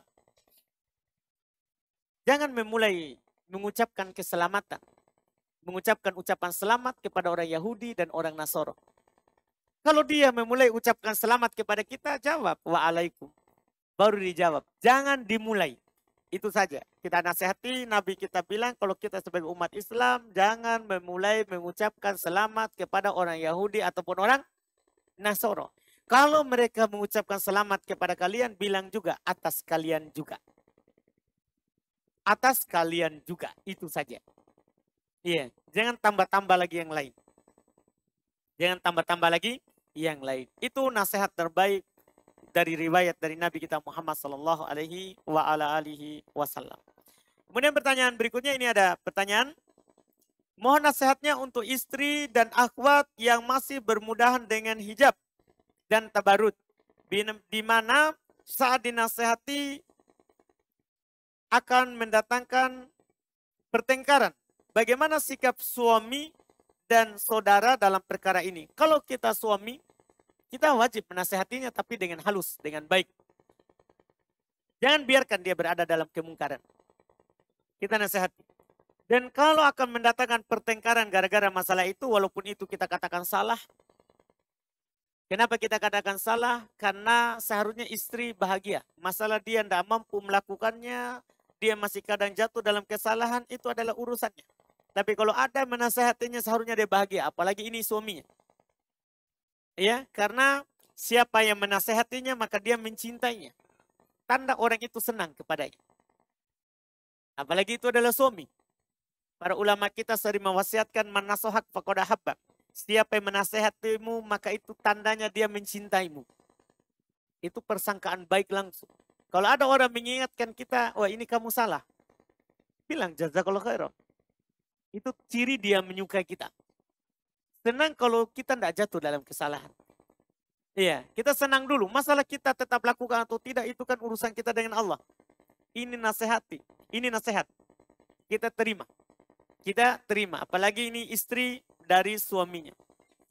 Cuman setelah itu kalau mendatangkan mudarat, kita sering menasihatinya malah tidak bagus. Tidak apa-apa kita tahan. Kita berikan peringatan kalau itu bermanfaat. Kalau tidak bermanfaat kita tahan dulu sampai bermanfaat. Sampai bermanfaat. Iya. Yang jelas harus lemah lembut. Tidak boleh langsung segera ingin meluruskannya. Karena perempuan memang dia bengkok. Dicipta dari tulang rusuk yang bengkok. Ditambah lagi dia kurang agama, kurang akal. Cuman kalau kita biarkan akan terus bengkok. Kalau juga langsung mau diperbaiki, maka akan patah. Maka caranya pelan-pelan dalam memperbaikinya. Pelan-pelan dalam memperbaikinya. Kemudian pertanyaan berikutnya. Jika kita diberi harta, sebidang tanah tambah 2 bidang tanah, sebidang tanah tambah 2 bidang tanah. Ya, bilang saja 3. Iya. Kepada orang tua kita semasa hidupnya. Tetapi saudara tak tahu kalau kita diberikan tanah tersebut. Apakah boleh kita jual? Seumpama 10 orang bersaudara. Cuma 3 orang saja yang kita kasih. Karena saudara tersebut kekurangan. Yang lainnya tidak mengetahui. Bagaimana dengan orang tua kita dengan pembagian tersebut? Berpahala apa berdosa? Pertama, orang tua kalau dia berikan anaknya semasa hidup boleh. Itu harta orang tua. Cuman dianjurkan orang tua itu berikan semuanya. Kalau dia beri yang satu, dia beri juga yang lain. Itu semasa hidupnya. Itu urusan orang tua. Itu urusan orang tua. Pernah sahabat Nu'man ibnu Bashir, ayahnya Bashir. Saat lahir Nu'man, ayahnya Bashir radhiyallahu ta'ala anhu memberikan sesuatu untuk Nu'man.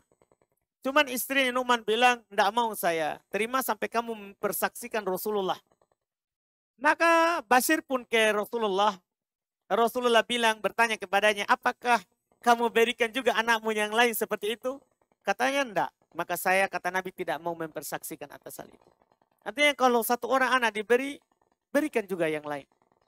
Kalau sudah diberi masa hidup, maka bebas kita mau jual, mau apakan. Kan itu punya kita, diberikan oleh orang tua kita di masa hidup. Ya, walaupun saudara kita yang lain tidak tahu, yang penting mereka juga dikasih. Tadi oleh orang tuanya. Tidak ada masalah, walau alam. Tapi kalau hanya kita yang diberi, yang lainnya tidak, jangan. Kita dolimi saudara kita yang lain. Sebaiknya kita bagi dengan saudara kita semuanya. Iya, yang mampu ataupun yang tidak mampu. Bagi yang mampu, kasih tahu saja. Kalau dia tidak mau ambil, bisa dikasih ke yang tidak mampu. Yang penting dikasih tahu dulu untuk menjaga persaudaraan. Untuk menjaga persaudaraan. Wallahualam.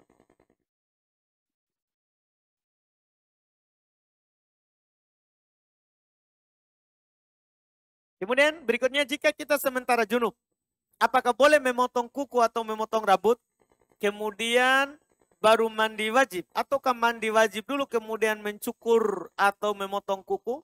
Boleh. Memotong atau mencukur sebelum mandi wajib. Kan junubnya bukan di rambut, tapi di pangkal rambut.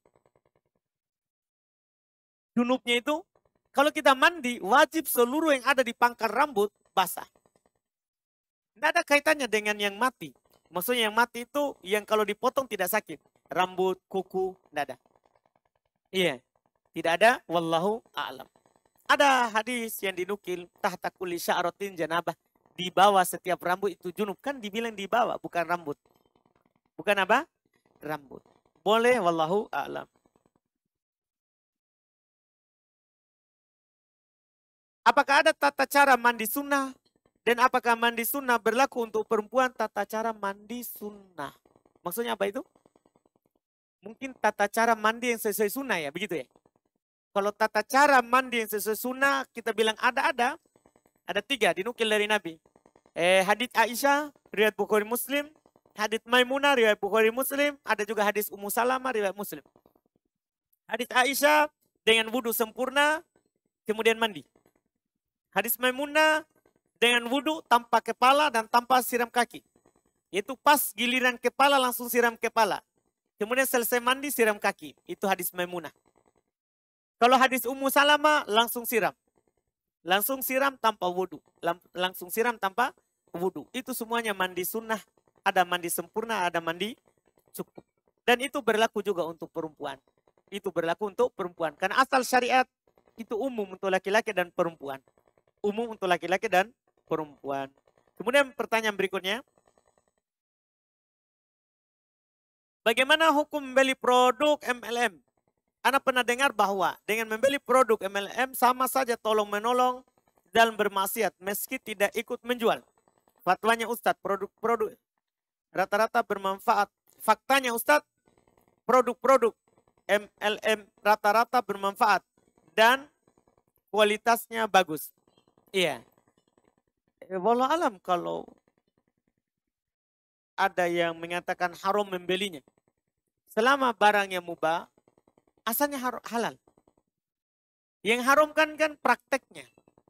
Kita masuk menjadi anggota, kemudian diharuskan menjadi anggota. Ini prakteknya ini yang haram karena nanti akan memakan harta manusia dengan cara yang batil. Adapun kalau kita butuh barangnya, kita tidak masuk dalam mencari merekrut anggota lagi.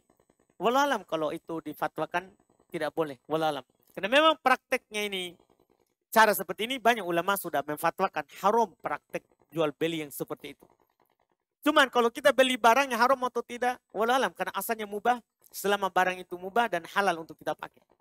Wallahualam. Kemudian ini alhamdulillah ini kertas terakhir.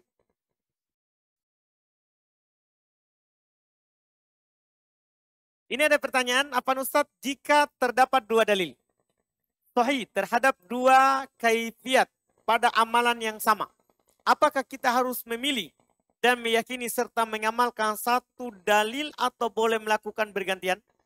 Seperti mendahulukan lutut saat akan sujud sebelum tangan atau mendahulukan tangan sebelum lutut. Pertanyaannya dari awal, yang di awal benar. Maksudnya kalau ada 2 kaifiat, dua sunnah, dua tuntunan atau lebih dalam suatu amalan, ya, saya contohkan yang lebih bagus ya. Misalnya doa dalam sholat, doa iftitah, kan banyak diajarkan. Maka boleh kita melakukan kadang doa ini, kadang doa itu, boleh. Doa ruku, doa sujud, kan banyak. Boleh kita kadang baca ini, kadang baca itu, boleh. Iya. Dan itu kata Syekh Albani rahimahullah lebih sempurna dalam mengikuti sunnah. Kalau mampu dihafal semuanya. Walaupun boleh kita pilih salah satu. Cuman contoh di sini, mendahulukan lutut saat akan sujud sebelum tangan atau mendahulukan tangan sebelum lutut. Kan hadis yang mendahulukan lutut kemudian tangan doib. Hadis yang mendahulukan tangan kemudian lutut juga doib. Ini kan kita bilang sahih. Ini kan hadis semuanya doib. Hadis menerangkan lutut dulu baru tangan, doib. Hadis yang mengatakan tangan dulu baru lutut, doib. Jadi tidak perlu kita pertentangkan. Karena masalah ini luas. Mana yang mudah saja bagi kita. Lutut dulu baru tangan, silakan, boleh. Tangan dulu baru lutut, silakan, boleh. Karena hadisnya semuanya doib. Iya. Jadi tidak ada pertentangan karena hadis doib. Perkaranya luas. Boleh ini, boleh itu. Mana yang mudah bagi kita? Mana yang mudah bagi kita dalam turun ketika sujud. Itu wallahualam. Alhamdulillah sudah selesai. Kita cukupkan. Alhamdulillah. Sudah tidak ada, Pas? Habis? Oh, satu lagi. Masya Allah. Bukan jenis timba. Oh, bukan ya. Baik. Terakhir penutup.